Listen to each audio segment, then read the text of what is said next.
Welcome to Eklavya स्नातक and I am Sachin. और आज की इस वीडियो में जो हम टॉपिक करने वाले हैं वो है rise of territorial states, emergence of cities. ठीक है, जिसमें हम जनपदाज और महाजनपदाज यानी कि जनपद और महाजनपद इनके बारे में पढ़ने वाले हैं। तो चलिए फिर आगे बढ़ते हैं। आपको बताना चाहूंगा हिंदी मीडियम में हमने ऑलरेडी कोर्स बना दिया है जिसका लिंक आपको डिस्क्रिप्शन में दे दिया जाएगा। हमने हिस्ट्री, ईवीएस, एईसीसी, एमआईएल हिंदी ये सारे सब्जेक्ट्स ऑलरेडी पढ़ा दिए हैं, तो आप जाके डिस्क्रिप्शन से लिंक को चेक कर लीजिएगा। सिलेबस की बात करें तो यूनिट 1, 2, 3, 4 मैंने आपको करवा दी है। यूनिट 5 भी मैंने आपको लगभग जो है करवा दी है। आज की इस वीडियो में हम इसका दूसरा टॉपिक करेंगे और जो इसकी नेक्स्ट वीडियो आएगी उसमें अर्ली स्टेट फॉर्मेशन जिसके अंदर मैं आपको पढ़ाऊंगा। उसके बाद ये यूनिट 5 खत्म हो जाएगी, फिर बचती है सिर्फ आपकी 3 यूनिट्स। तो जल्द से जल्द मैं आपकी ये यूनिट्स खत्म करवा दूंगा। आप देख सकते हो कि एक टॉपिक के अंदर भाई 3 3 सब टॉपिक्स दे रखे हैं, तो इसलिए थोड़ा सा टाइम लगा। बाकी आगे से आपको वीडियोस जल्दी मिलेंगी। इंस्टाग्राम पे आप मुझे फॉलो कर सकते हैं, मेरा यूजर नेम आप सभी के सामने है। कोई भी आपको प्रॉब्लम हो तो आप आके मुझसे पूछ सकते हैं। ऑब्जेक्टिव्स की अगर हम बात करें तो आज के इस चैप्टर में हम जानेंगे कि किस तरीके से जो है टेरिटोरियल स्टेट्स जो है उनका एमरजेंस हो रहा था। जो हमारा जो देश है, जो हमारा सब कॉन्टिनेंट है, वहां पे हम ये भी जानेंगे कि जो 6th century before common era का जो टाइम है उसकी क्या इंपॉर्टेंस है एंशियंट इंडियन हिस्ट्री में। और बहुत सारे महाजनपद और जनपदों का जो राइज हुआ उसके बारे में मैं आपको पढ़ाने वाला हूं। तो चलिए फिर शुरू करते हैं। rise of territorial states. So in the 6th century BCE, like religion, contemporary political developments were also deep rooted in the changed material life of the people. लोगों की लाइफ अब धीरे धीरे बदलने लगी थी, नए नए रिलीजन्स आ गए थे। ठीक है, the increasing use of iron in eastern UP and western Bihar created conditions for the formation of large territorial states. अब आयरन का अच्छा खासा यूज होने लगा था इस टाइम तक, खासकर जो ईस्टर्न यूपी है और जो वेस्टर्न बिहार है। ठीक है, इससे अब एक ऐसा बड़ा टेरिटोरियल स्टेट जो है वो उसका फॉर्मेशन हो सकता था। अब आगे देखते हैं। The surplus produced by the use of the new agricultural tools and implements enabled the people to be self-sufficient and remain on their land. अब लोगों को एक जगह से दूसरी जगह भटकने की जरूरत नहीं थी, क्योंकि अब इनके पास आयरन की टेक्नोलॉजी थी, एग्रीकल्चरल टूल्स थे, तो अब एक जगह पे टिक के वो अपना गुजारा कर सकते थे। They could now expand at the cost of the neighboring areas and pass on their extra produce to the princes for military and administrative requirements. ठीक है, and this led to the rise of large states. जब ये सब होने लगा तो अब बड़े बड़े स्टेट्स का फॉर्मेशन होने लगा, बड़े बड़े महाजनपदों का एमरजेंस होने लगा। ठीक है, अब है now people owed their allegiance to the territory और जनपदा to which they belong to। ठीक है, अब लोगों को पता था कि वो कौन से टेरिटरी या कौन से जनपद के हैं। ठीक है, thus the emergence of several territorial states in different parts of the country in the 6th century before common era formed an important feature of the political life of the times। इस time के अंदर जो सबसे important है वो political जो इसके जो मतलब मेन जो फीचर्स हैं वही इंपॉर्टेंट है। 6th सेंचुरी बीसी के अंदर जो खासकर जो पॉलिटिकली जो चेंजेस आ रहे थे, टेरिटोरियल स्टेट्स यहाँ जनपद और महाजनपद का जो एमरजेंस होता है इसको महाजनपद पीरियड भी कहा जाता है, जो मैं आपको आज बताने वाला हूँ। ठीक है, मटीरियल। ठीक है, उसके बाद तो ये जो मटेरियल मलियो है इसके बारे में मैं आपको बता देता हूं कि the literature belongs to our period of interest refer to various kinds of unit settlements as Mahajanapada, Janapada, nagar, nigam, gram. ठीक है, एक्सेट्रा। और Janapada literally means the place where the people place their feet. Janapada का मतलब क्या होता है, जहां लोग अपने पैर रखें। जन यानी कि लोग, पद यानी कि पैर, जनपद। ठीक है, इस तरीके से अब बहुत सारे जनपद जो थे उनका इमरजेंस होता है। So in the early Vedic times the member of jana were pastoral groups roaming in search of pastures, यानी कि आपको पता ही है ये सब था। In later Vedic phase the members of jana took up agriculture and began to lead a settled life. Later Vedic period में थोड़ी लाइफ सेटल्ड हो गई थी। These agriculture settlements came to be known as janapadas. और यही जो सेटलमेंट थी अब इनको जनपद कहा जाने लगा, जहां पे लोग रहने लगे। Initially, these settlements were named after the dominant Kshatriya lineages settled in that area. In settlements का जो नाम था या जो भी कोई जनपद का नाम था वो वहां की जो भी क्षत्रिय लीनिएज रही हो उससे सेटल जो जो कनेक्टेड वहीं पे उसका नाम रखा गया। द कुरु, पांचाल, जनपद located around Delhi and upper UP were named after their Kshatriya lineages। ठीक है, अब आगे बढ़ते हैं हम। ये आपके सामने जो है एक मैप है जिसमें आप कुरु के बारे में आप देख सकते हो कि कुरु का कहाँ तक एक्सपेंशन था। ओके, सो इस तरीके से था। अब आगे बढ़ते हैं हम। With the use of plowshares and introduction of iron, people decided to settle down in one place and practice agriculture। अब प्लॉशेयर का यूज होने लगा था, आयरन का इंट्रोडक्शन हो चुका है, सो अब लोगों को एक ही जगह पे अपना काम करना था। The agriculturist could now clear the forest land and make it arable with the use of iron tools and implements. ठीक है, अब लोगों को कोई दिक्कत नहीं थी एग्रीकल्चर के लिए, उनके पास अपने अच्छे खासे टूल थे, फॉरेस्ट को क्लियर करने के लिए टूल थे, और अब वो अपना काम अच्छे से कर सकते थे। Cattle were no more considered a major strength of wealth. जो पहले अर्ली वैदिक पीरियड में जब हम पढ़ते हैं तो वहां पे थोड़ा सा कैटल पे ज्यादा फोकस होता था, अब कैटल ज्यादा मेजर स्ट्रेंथ वेल्थ की नहीं थी। ठीक है, मनी इकोनॉमी अब आ चुकी थी। मनी यानी कि अब यहाँ पे करेंसी थी, बार्टर सिस्टम धीरे धीरे धीरे धीरे वॉज डिक्लाइनिंग। ठीक है, this led to the chiefs of the lineages constantly at war with each other। अलग अलग जगहों के जो भी मतलब जो चीफ थे वो आपस में अब लड़ने लगे। ओके, अपनी अपनी फाइनेंशियल स्ट्रेंथ को बढ़ाने के लिए।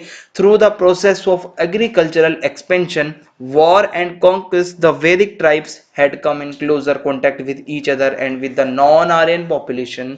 वैदिक ट्राइब्स जो थी अब वो सीधा सीधा कांटेक्ट में आने लगी नॉन आर्यन पॉपुलेशन से, सिर्फ और सिर्फ ये जो वॉर हो रहे थे इसकी वजह से। ठीक है, this in fact led to the formation of large territorial units, और इसी वजह से लार्ज टेरिटोरियल यूनिट्स का जो है अब यहाँ पे फॉर्मेशन होता है।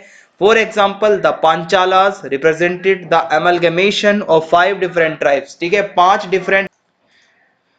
Okay, so the kings or groups of Kshatriyas, the chiefs of which called themselves Rajas or kings, ruled over Janpadas or Mahajanpadas। This period also saw the appearance for the first time in India of metallic coins which were extensively used for exchange। अब यहाँ पे coins का use होने लगा था। It also witnessed the regular trade connections between cities and towns। Trade and development, trade and commerce बढ़ने लगा। It is in this context that one notices the emergence of Janpadas and the Mahajanpadas in the 6th century BCE। ये जो 6th century BCE का time है ये जाना जाता है emergence of Janpadas and Mahajanpadas। Okay, now Janpadas and Mahajanpadas, we find information about the Janpad and Mahajanpad from some Vedic and Buddhist text। यहाँ से हमें जानकारी मिलती है। These texts have clear references to various regions and geographical divisions। Excavations at Hastinapur, Ahichatra, Koshambi, Ujjaini, Shravasti, Vaishali suggest prosperous agricultural settlements। ठीक है, excavation से पता चलता है अच्छी खासी settlements थी and towns। Okay, the contemporary text also indicate changes in society। उस टाइम की जो सोसाइटी इकोनॉमी में जो चेंजेस आ रहे थे वो भी अच्छा खासा टेक्स्ट के अंदर बताया हुआ है। सो ये एक मैप है जहां कहीं ना कहीं आपको कुछ महाजनपदों के बारे में देखने को मिलेगा, कुरु, पांचाल, शूरसेन, मत्स्य, अवंती, मगध, मल्ल।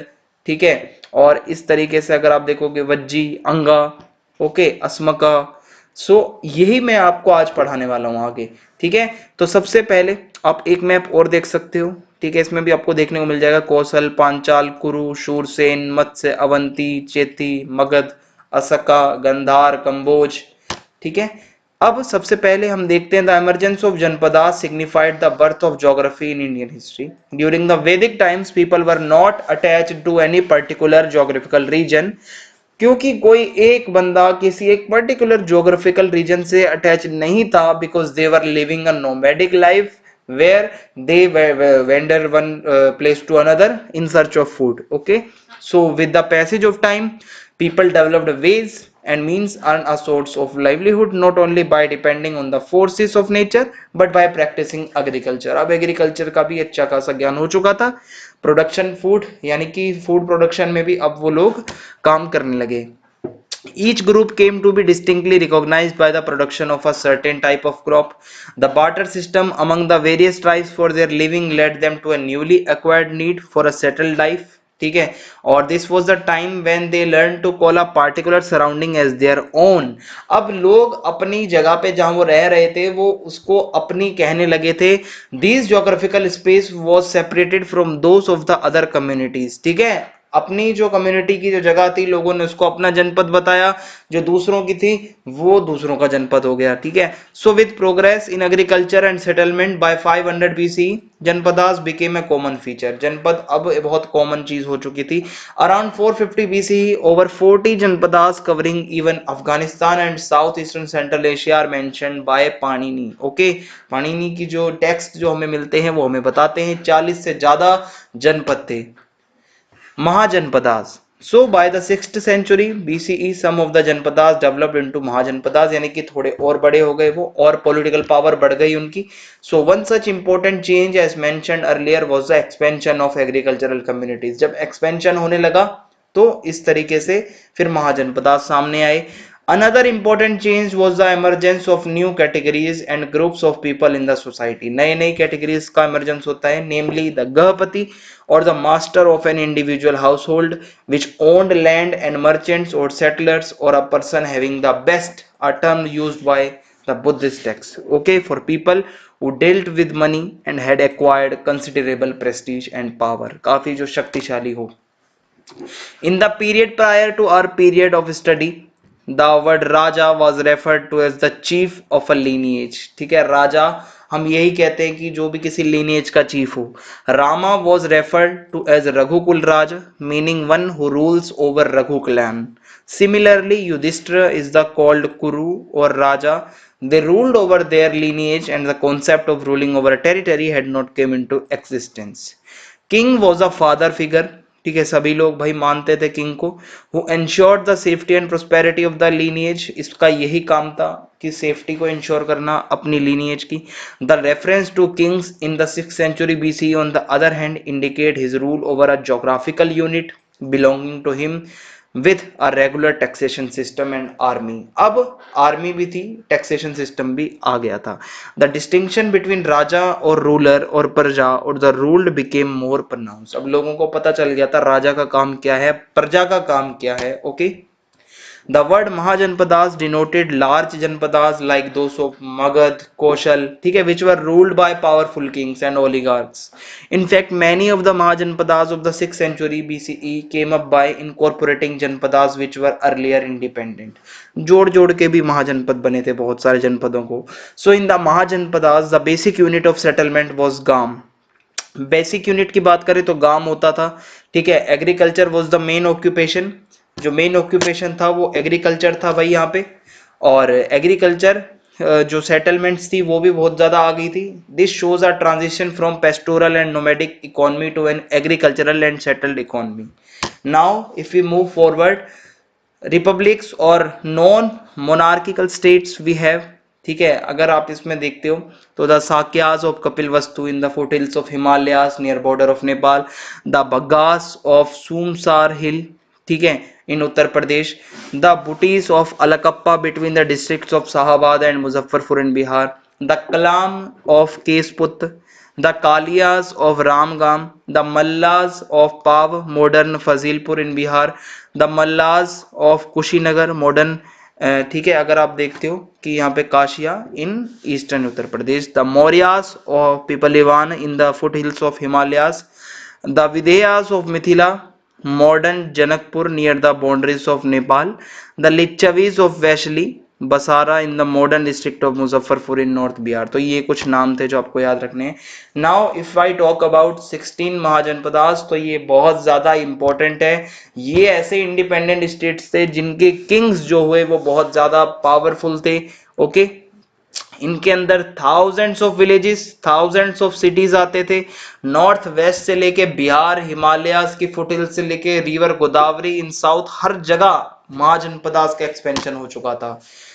सो द बुद्धिस्ट टेक्स्ट अंगुत्र निकाय which is a portion of Sutta Pitaka gives the following list of 16 mahajanapadas, जो मैं अब आपको बताने वाला हूं। तो ये थे महाजनपदास। अब एक एक करके बात करते हैं। काशी, काशी महाजनपद आप सभी इसको जानते हो, काफी powerful, located in and around the present day Varanasi district, ठीक है। Its capital Varanasi is referred to as the foremost city of India. बहुत पुरानी एक मतलब कहा जाता है ना कि जो वाराणसी है, जो काशी है, वो इतिहास से भी पुराना है, वो समय से भी पुराना है, इतना प्राचीन वो एक तरीके से वो शहर है, एंशियंट सिटी है। सो गंगा, गोमती रिवर और उसके आसपास का फर्टाइल जो है एग्रीकल्चरल एरिया था। अब अगर हम आगे बढ़े, Dasharath Jataka also mentions Dasharatha and Rama as kings of Kashi and not of Ayodhya. ये जातक जो यहाँ पे स्टोरी है हमें दशरथ के बारे में बताती है, जो कि काशी के किंग थे, ना कि Ayodhya.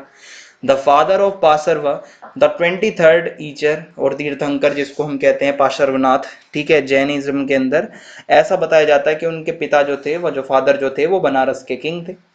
The Buddha also delivered his first sermon after enlightenment in Sarnath near Banaras. Okay, all important religious traditions ancient India are associated with Kashi only.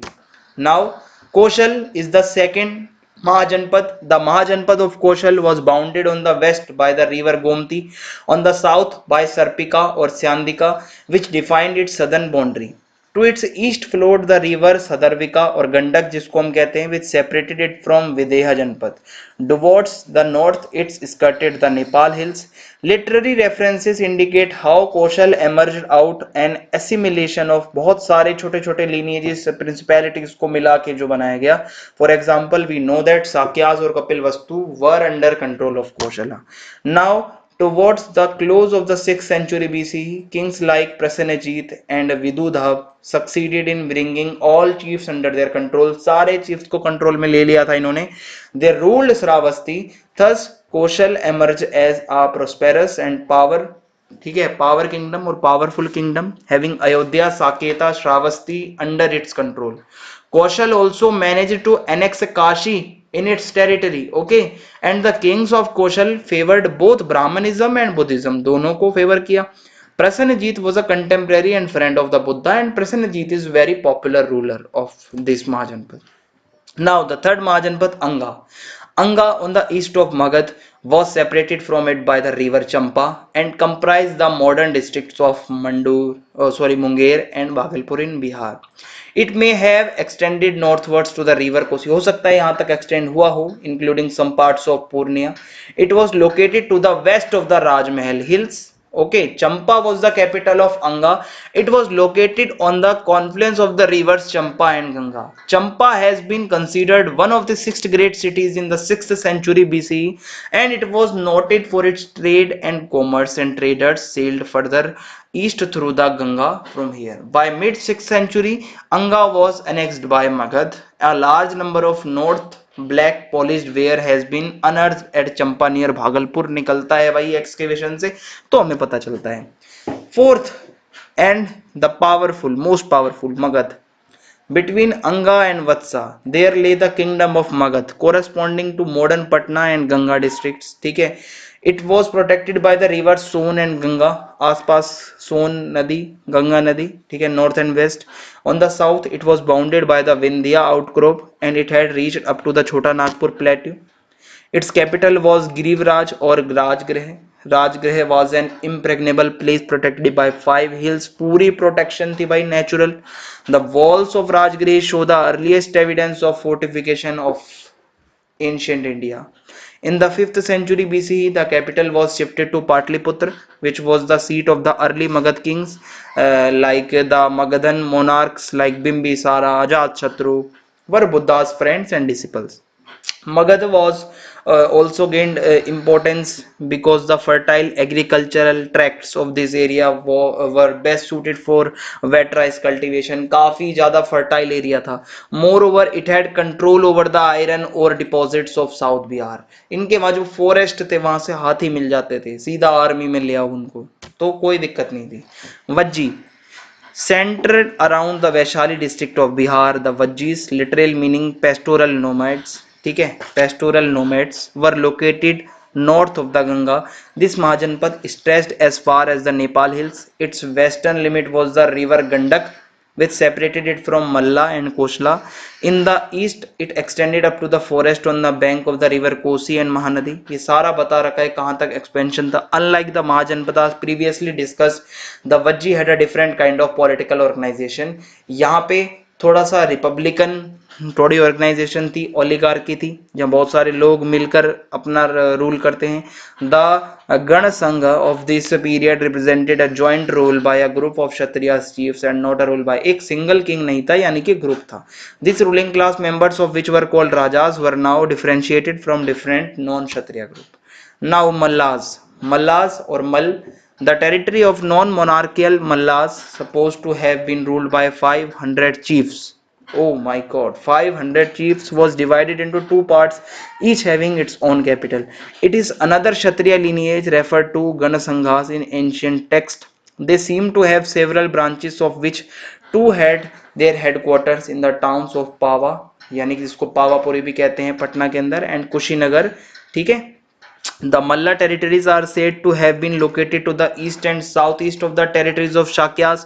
The Mallas, like Videhas, had at first a monarchical, ठीक है, a monarchical constitution which was replaced by what has generally been described as a republican form of government. Literary writings refer to some kind of alliance between the Mallas, the Lichavis, and the clan chiefs Kashi Kosla. This joining of hands could be against the rising threat of Magadhan.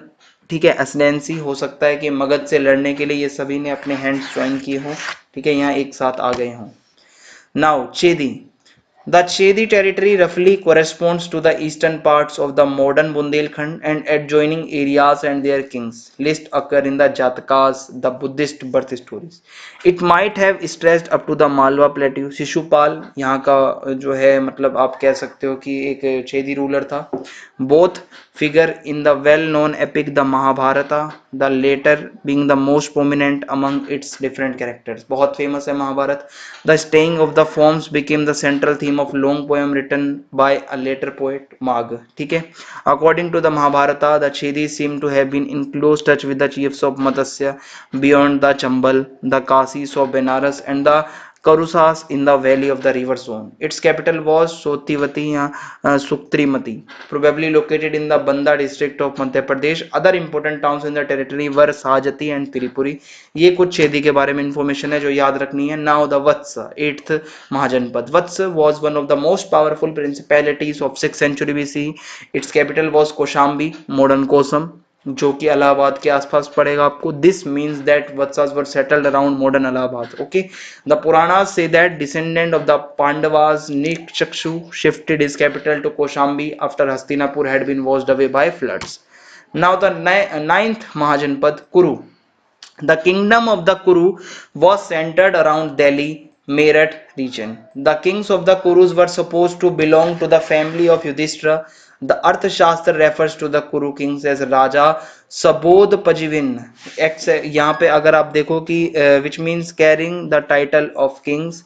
This indicates some kind of a diffused structure of chiefship. Many political centers in this area prove that they did not have absolute monarchy.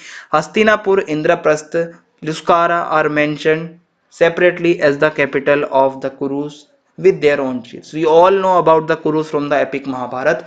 कुरु के बारे में जो information मिलती है वो महाभारत से मिलती है हमें ज्यादा से ज्यादा. 10th महाजनपद Panchal.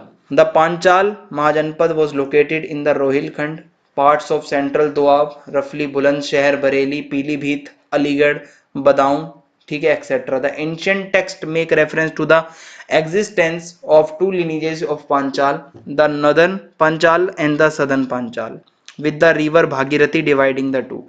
The northern Panchals had their capital at Ahichhatra, located in Bareilly district of UP. The southern Panchalas had the capital at Kampilia. Okay. Now 11th Majanpad Matsya. Not much information is available about Matsya, who are traditionally associated with modern Jaipur, Bharatpur, Alwar, यानी कि राजस्थान से related है. Their capital was at Viratnagar, the famous hiding place of the Pandavas. The Mahabharata refers to this place as suitable for cattle rearing. ठीक है, that is why when the Kauravas attacked Virat, they took away cattle as booty. तो since it was primitive, Matsya could not compete with the powers which had settled agriculture as their base. ज़्यादा से ज़्यादा cattle का था इसमें, सो ऐसा हमें बताया जाता है महाभारत के अंदर। It was there for absorb by the rising Magadha empire, बाद में इनको एब्जॉर्ब कर लिया जाता है। Some of the most famous Ashoka edicts have been found in Bairat यानी कि जयपुर डिस्ट्रिक्ट के अंदर, the ancient Virat. Shurasena 12th Mahajanpad. The Shursen kingdom with its capital Mathura on the bank of the river Yamuna was inhospitable because of uneven roads, excessive dust, vicious dogs and demons. The Mahabharata and the Puranas refer to the ruling family of Mathura as belonging to the Yadava clan, with which is associated the epic hero Krishna. Shurasena, और अगर आप यहीं देखोगे मथुरा, यहाँ से कृष्ण जी का सीधा relation है। The Yadava clan was divided into smaller clans like Andhaka, Vrishni, Mahabhoja etcetera. Now the 13 Mahajanpad Asaka. The Asaka lived on the bank of the river Godavari near modern Pathan in Mahabharat. Pathan has been identified with ancient Pratisthan, the capital of the Asaka. The Kaksinapatha or the southern route is supposed to have connected Pratishthan with the cities of the north. Our information about this region is quite meager because of vague references to the kings of the Asakas. Probably with passage of time, the territory of Asakas become commercially important, यानी कि commercially ये ज़्यादा important महाजनपद था। 14th है Avanti.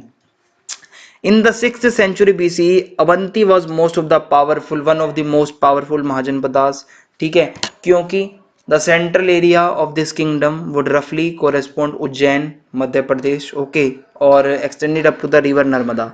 Its important city Mahishmati is sometimes referred to as capital. Divided into two parts, its southern capital was Mahishmati and northern was Ujjain, which became more important of the two. The Puranas attribute the foundation of Avanti to one of the clans of Yadavas called the Haihaya, located in a very fertile agricultural region and controlling the trade among from the south. This clan of the Yadavas here developed into a centralized monarchy. So इस तरीके से यादवास का भी काफी ज्यादा important यहाँ पे role है। The Avanti king Pradyot is famous in legends, according to which from an enemy he became father-in-law of Udayan, who ruled over Vatsya kingdom. Now 15th Mahajanpada Gandhar. Gandhar was located between Kabul and Rawalpindi in the northwest province. थोड़ा सा ये बाहर चला जाता है हमारे India से। Some parts of Kashmir might have been included in this territorial limit. In the early Vedic times, it was considerable importance, but in the Brahmanical and Buddhist tradition of later phases, it was not given any importance. The capital Takshila was an important city for learning. Takshila बहुत ज़्यादा important थी learning के लिए, trading के लिए. In the 6th century BC, Gandhar was ruled by a king Pukusati, who was a friend of Bimbisara. But by late 6th century BCE, the kingdom was conquered by Persians. According to the Greek historian Herodotus, Gandhar formed the 20th province of the Achaemenid Empire and was the most populous and wealthy. It supplied men and material to the Persona army fighting against the Greek. So इस तरीके से ये इसकी history है। Kamboja last, Kamboja was located close to Gandhara, Gandhara के पास में था, अराउंड अफगानिस्तान।